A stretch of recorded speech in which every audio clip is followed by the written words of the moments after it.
This was one of my favorite nights reading. It really hit home for me in a lot of different ways.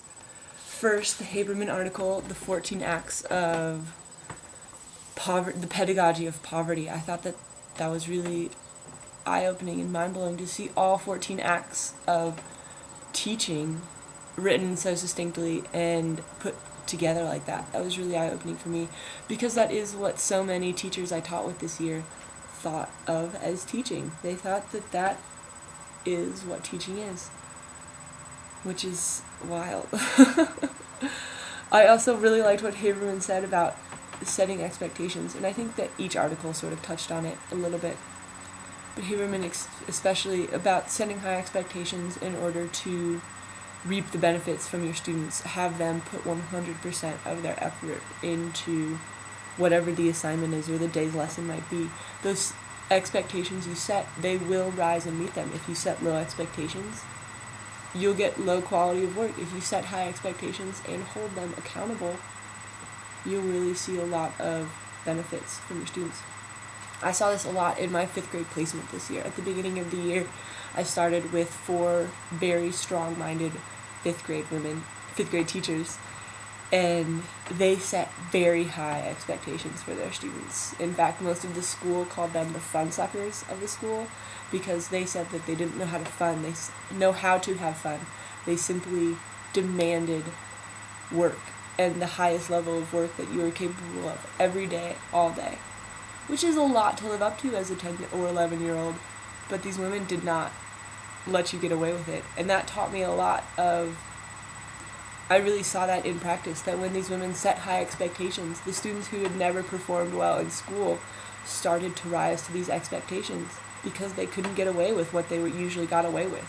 They couldn't fall back under the label of, oh, I'm like an ESL student or something like that.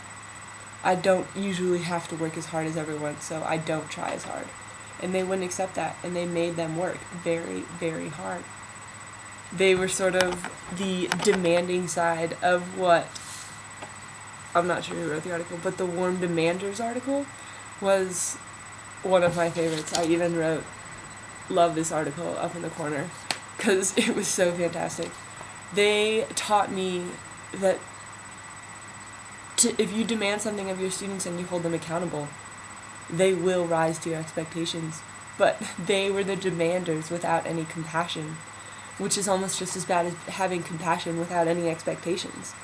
I think that there's a very fine line and almost an art to teaching in the Warm Demanders way, but it really does show the best results. Another part of the Warm Demanders article that I absolutely loved was Miss Willis and how she would explicitly explain why she was doing something in school or why her expectations were this way, especially for students who don't think that school is relevant to their lives. They think, oh, why do I need to learn this? I'm never going to need to do geometry in my life. I should just tune it out. Explicitly explaining why we do something or why it's important to be paying attention really pulls in those learners because they start to realize, oh, this does affect my life. I do need to know this information. And I think that that explicit explanation really helps a lot of students connect to school and understand why we are doing what we're doing or why we're learning this lesson. Another part of the article that hit home for me was when she talked about yelling in the classroom. And the second part of my school year I spent in 3rd grade with a long-term substitute because the 2 of us were chosen to take over for a teacher who had passed away in the middle of the year. So they chose me because I brought compassion to the students and they knew that I would learn every student's name and form a connection with every single student.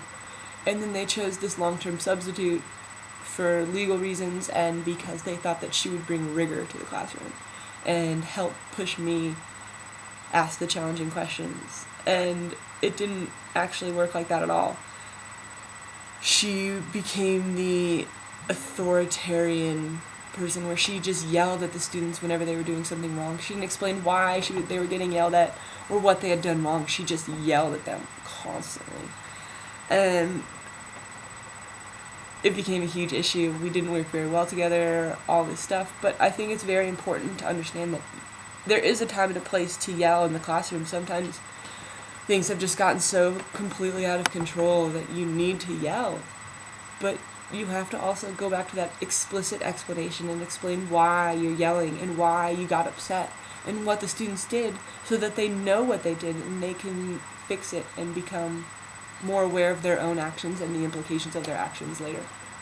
So yeah, I loved last night's reading.